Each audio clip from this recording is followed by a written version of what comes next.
I'm coming to you from an undisclosed location today. The reason why it's undisclosed is because I don't rightly know where I am myself. All I know is I'm somewhere in the Atlantic with my family and some close friends.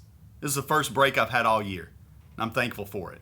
Myself and 4 other preachers are doing a study this week on First John.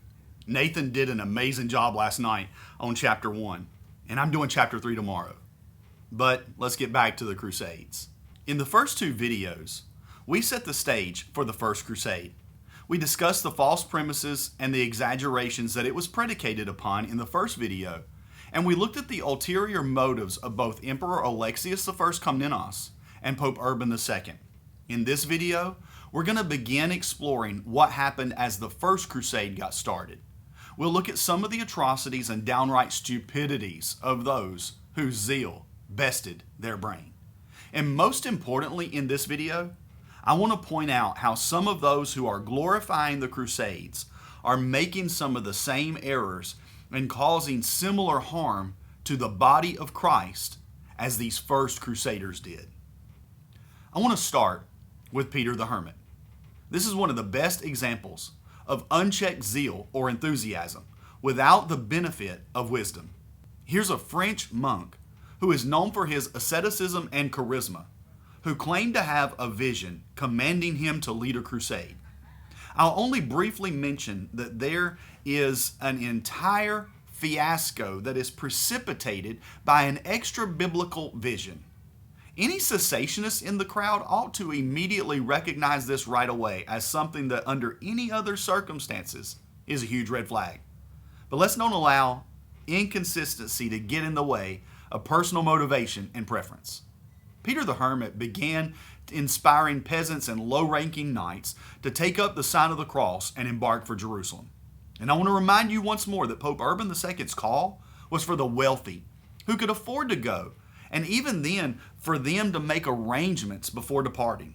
Nevertheless, a group of between 20,000 and 40,000 people, including men, women, and children, took off for the Holy Land in the spring of 1096. And this too was contrary to the Pope's wishes because they had not secured provisions for themselves. And that would later add to the disaster of what would become known as the People's Crusade.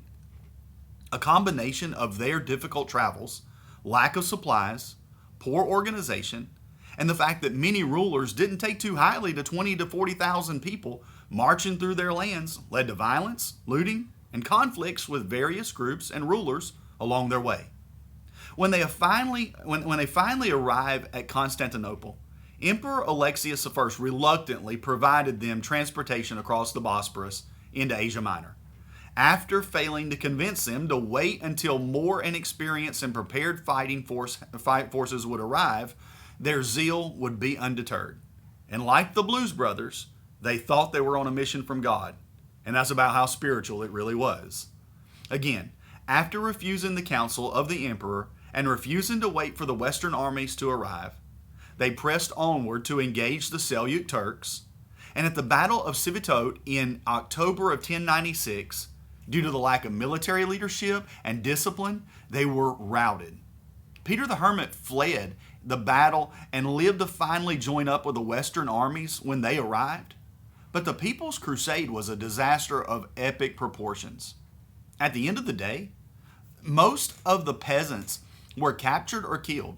Tens of thousands of zealous men, women, and children either starved, perished in battle, or were taken into slavery because of the charismatic preaching of a popular preacher who himself fled the field of battle and left the people he recruited to suffer a horrific fate. Next, I want to introduce you to Count Emicho. Emicho of Leiningen, or Emich of Flonheim, was an important figure in the First Crusade. His role in the Rhineland massacres of 1096 is absurd. At the same time that Peter the Hermit was leading his peasants or People's Crusade, this knight in shining armor was leading his own rendition of stupid people doing stupid things in what would eventually become known as the German Crusade of 1096. And I'm sorry, but I have no sympathy for people like this. And here again, this jerk was determined to free the Holy Land from the clutches of the evil Saracens. But during this time, the Holy Land was not modern-day Germany. nor was the Rhineland under Muslim control. But let's not let small details like that get in the way of a good crusade. In the spring of 1096, Emiko led a group of crusaders through Speyer, Worms, and Mainz. Driven by a religious fervor and intense anti-Semitism, they decided they'll just free the Rhineland from the Jews because, hey, they were the enemies of Christianity according to those clowns. And you may wonder why the name calling. And I want to emphasize the horrors of these individuals who should in no way whatsoever be glorified or used as a good example. On May the 3rd, 1096, a bishop of Speyer tried protecting the local Jewish population by hiding them and sending them to another area. He even offered them treasure. But tensions escalated, and between May 18th and 25th of 1096, the Crusaders massacred around 2,000 Jews as these terrorist crusaders marched from Worms to Mainz, and some Jews that were captured committed suicide to avoid forced conversion, and others still were baptized by force. The anti-Semitism was nothing short of horrific and should have been seen as nothing less than absolutely abominable. This German Crusade is seen by many historians as a precursor to anti-Semitism that would plague Europe and even inspire the Holocaust. The mind-blowing thing about both of these two events that I've just summarized for you is that they both took place before the First Crusade even properly began.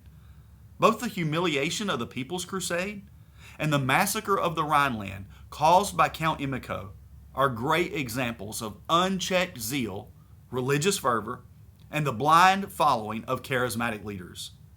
These leaders preyed on biblically ignorant people. They manipulated the masses. There was no training. There was no real goal. It was just go. God wills it was their battle cry. But let's be perfectly clear. God didn't tell them to do these things. These people were the pawns of the enemy who caused the ignorant, zealous masses to loot, plunder, pillage, rape, murder, and then die in the name of Christ under the sign of the cross. The cross is the greatest sign of humility, and they made it a sign of horror and war. The cross is about conversion. They made it a sign of conquering force. The Crusades were not about evangelism. They were not about the gospel. And truly, some believe they were fighting in the name of God, but they were biblically ignorant and blindly following the teachings of false teachers. In the next video, we're going to see that the First Crusades begin in earnest, and we will discuss the real battle cry of the Crusades. Officially, it was God wills it. But we'll learn in the next video that the true battle cry was literally, we will all be rich. I'll see you in the next one.